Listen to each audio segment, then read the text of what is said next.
joining us now. Talk about the latest cuts, also the latest exposure of waste, because I got to tell you, some of this stuff is so astounding, it even surprises me, and nothing surprises me anymore, especially in the swamp.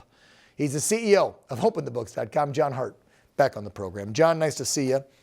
Great to see you again, Dan. Wow, and whoa. Those are my adjectives, as usual, people know, because I can't think of anything else to say.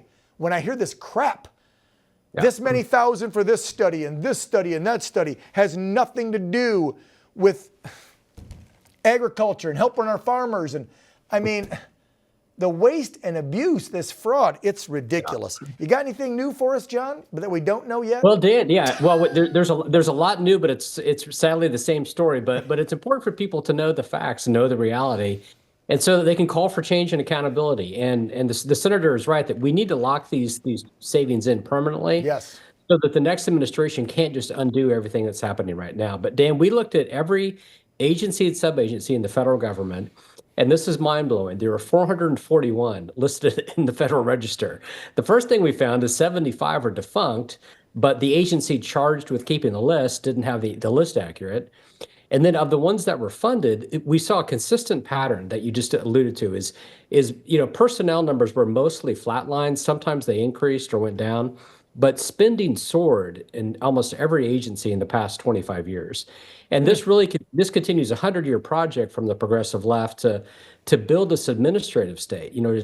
This is fundamentally about freedom. This is about returning authority back to individual taxpayers, respecting the consent of the governed, because every dollar saved in Washington is a dream realized somewhere else in America.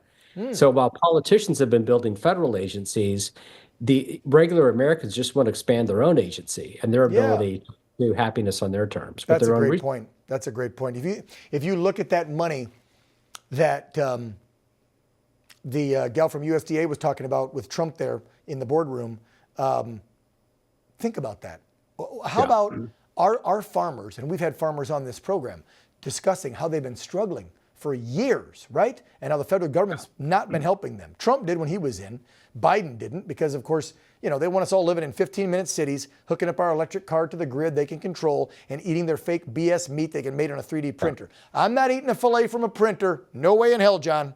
And so when I see money going to, let's study the adverse effects of negative feedback to trans men farmers, or whatever the hell it was. I'm not making stuff up. That was pretty close to what they spent money on.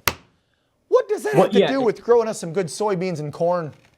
Well, does it? Well, Dan, actually, I'm sitting here. I'm in the top level of my barn, actually, because I have land outside of D.C., so I'm on my farm right now. And I know a lot of farmers. I know a lot about farming. And that one of the reasons it's so expensive is because of a terrible energy and environmental policy. There's no one who cares more about land stewardship than farmers, by the way. But what we've seen, in agencies like the EPA, the numbers were relatively flat again, but during the Biden era alone, EPA spending went up 470%. Oh. Wait a minute. Hold on. 470%. You got to repeat that. This is EPA. We know about all the regulations. I covered every single one when he was going to take our washer and dryer away and our leaf blowers and our wood fire peats and all the crap he tried to get rid of. So he bloated the EPA up how much more while he was in 4 years? 470%. Okay, and you have to ask yourself, I got another minute left. What else you got? So the Council of Environmental Quality, here's a good one. This isn't a big agency, but he expanded it from about 4 people to 17, but the spending doubled since 2000. And in the past, since 2020, it quadrupled under Biden.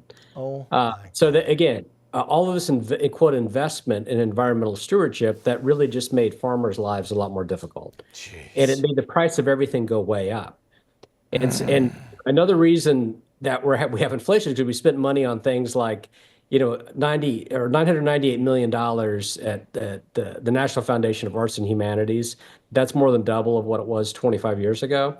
It includes things like $227,000 for a podcast called Subtitle, and that's about linguistics. And it's an episode called "The Little Pronoun That Could," about a new gender neutral. One podcast for $220,000, not like a reoccurring show. One podcast. No, just one. That's quite an expensive podcast. I'm sure that's heck of a Okay, I'm lot going to more end than on this you one, John, because the astronauts are in everybody's brains, right? Because Elon saved them, because our government and NASA couldn't. So I'm going to throw this last one up and then we're out. NASA, they're under scrutiny by DOGE because they blew $20 million on DEI training. Maybe if you worried more about the rockets, you could have got those 2 astronauts back yourself instead of worrying about DEI. You've already put women and minorities and everybody else in space over the decades. What the hell do you need a DEI program and wasting $20 million of my money? All right, John Hart, check them out, openthebooks.com. They are doing amazing work exposing it, just like Elon exposes the fraud, waste, and abuse. Take care, John. Thanks, Dan. Yeah, appreciate you.